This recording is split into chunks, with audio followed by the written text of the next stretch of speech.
भारत अनोखा राग है।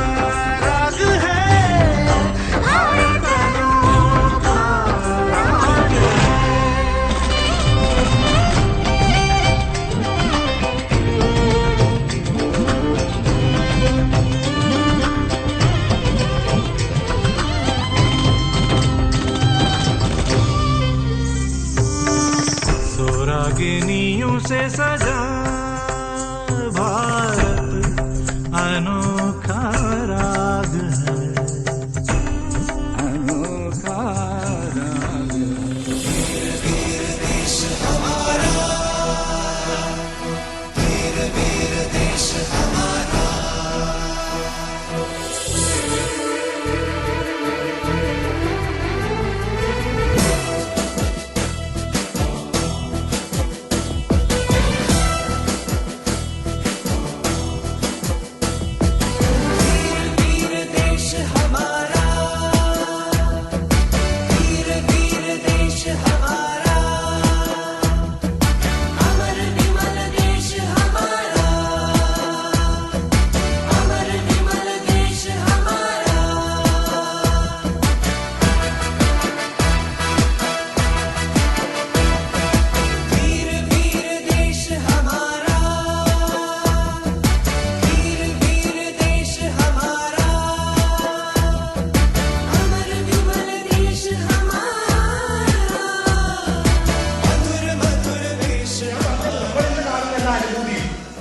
നമുക്ക് തന്നത് നമ്മുടെ പൂർവികരാണ്. അപ്പൊ ഹിമപാത്തിനോട് ചോദിച്ചു എന്താ സ്വാതന്ത്ര്യം, ഇതാണോ ഞാൻ പറഞ്ഞു കൊടുക്കേണ്ടത്? ഞാൻ പറഞ്ഞു പുറത്തേക്ക് പറന്നു പോകുന്ന ഒരു പൂമ്പാറ്റയെ നോക്കി ഞാൻ ആ കുട്ടിയോട് പറഞ്ഞു, മോളെ നീ ആ പൂമ്പാറ്റയെ കണ്ടോ?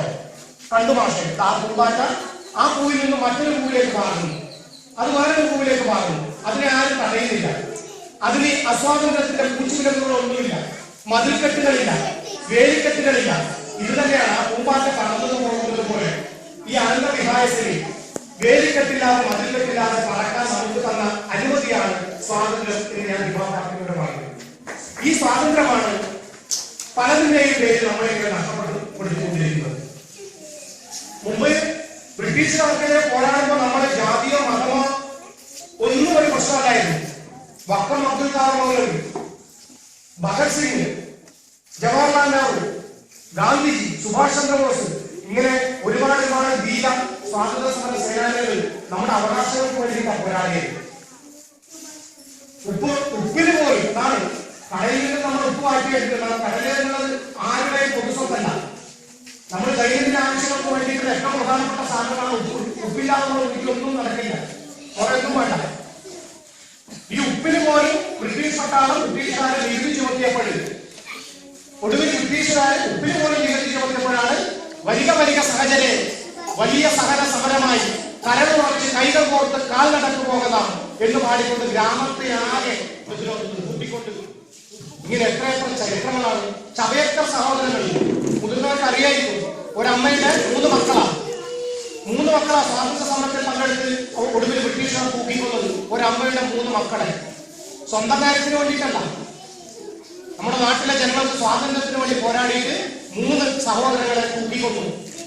ഈ സഹോദരങ്ങളുടെ അമ്മ സമാധാനിപ്പിക്കാൻ വേണ്ടി സിസ്റ്റർ നിവേദിത പോയപ്പോ ആ അമ്മ പറഞ്ഞത്, നിങ്ങൾ എന്നെ ഒന്നും സമാധാനിപ്പിക്കേണ്ട, ഞാനാണ് ഈ ലോകത്തെ ഏറ്റവും ഭാഗ്യമുള്ള അമ്മ എന്ന ഈ സഹോദരങ്ങളുടെ അമ്മ പറഞ്ഞത്. കാരണം സ്വാതന്ത്ര്യ സമരത്തിന് വേണ്ടി 3 മക്കളെ ബലി കൊടുക്കാൻ വേണ്ടി എനിക്ക് സാധിച്ചിട്ട് ഞാനാണ് ഈ രാജ്യത്തെ ഏറ്റവും ഭാഗ്യവതിയായ അമ്മ എന്നാണ് അമ്മച്ച് പറഞ്ഞത്. അല്ലാതെ അത് കരയുകയോ അല്ലെങ്കിൽ സ്വയം ശപിച്ച് ജീവൻ തള്ളിയിരിക്കുകയോ അല്ല ചെയ്തത്. ഇങ്ങനെ നമ്മുടെ കണ്ണിലെ കൃഷ്ണമണി പോലെ കാത്തു സൂക്ഷിക്കേണ്ട സ്വാതന്ത്ര്യം ഇന്ന് എവിടെയാണ് എത്തി നിൽക്കുന്നത് എന്ന് നമ്മൾ ചിന്തിക്കേണ്ടിയിരിക്കുന്നു. അണുകുടുംബവും കൂട്ടുകുടുംബത്തിൽ അണുകുടുംബമായി മാറുന്നതോടൊപ്പം തന്നെ നമ്മുടെ മനസ്സ് ചുരുങ്ങുകയാണ്. ആ ചുരുങ്ങലിനെ ഒന്നുകൂടി ഓർമ്മിപ്പിക്കാനും ഈ ലോകത്തുള്ള പറഞ്ഞതെല്ലാം വൈക്കം മുഹമ്മദ് ബഷീർ പറഞ്ഞിട്ടുണ്ട്. ഒന്നും കൂട്ടിയാൽ രണ്ടല്ല.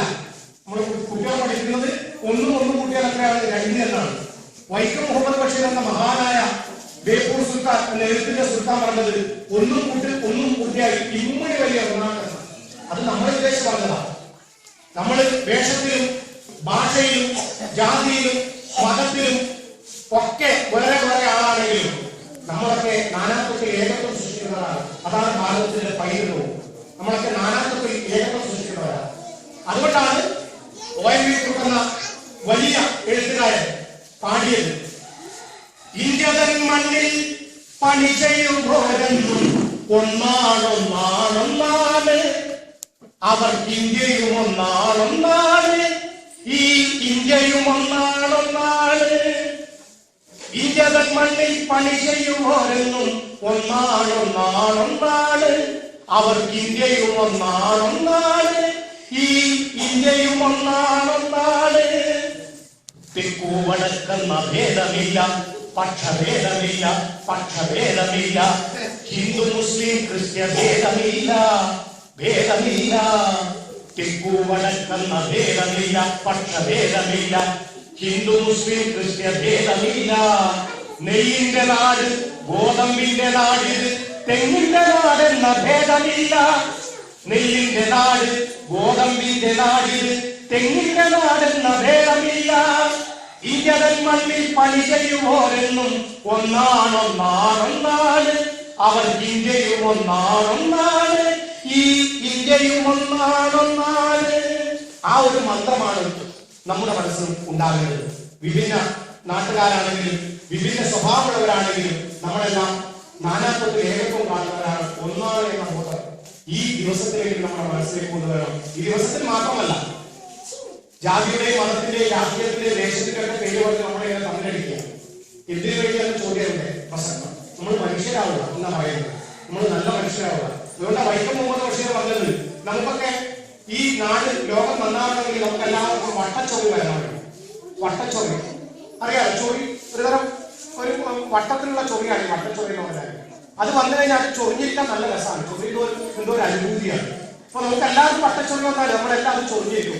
അതിനെ കുറ്റപ്പെടുത്താനോ കലമ്പാനോ അല്ലെങ്കിൽ നുണ പറയാനോ ഒന്നും പോയില്ല. അങ്ങനെയൊന്നും വേണ്ട. നമ്മുടെ മനുഷ്യരുടെ മനസ്സ് നന്നായാൽ മതി. ഈ മനസ്സ് നന്നാക്കാനുള്ള പ്രവർത്തനത്തിന്റെ ഭാഗമായിട്ടാണ് ഇതിലേക്കുള്ള ചില ദിനാചരണങ്ങളും പരിപാടികളൊക്കെ നമ്മൾ സംഘടിപ്പിക്കുന്നത്.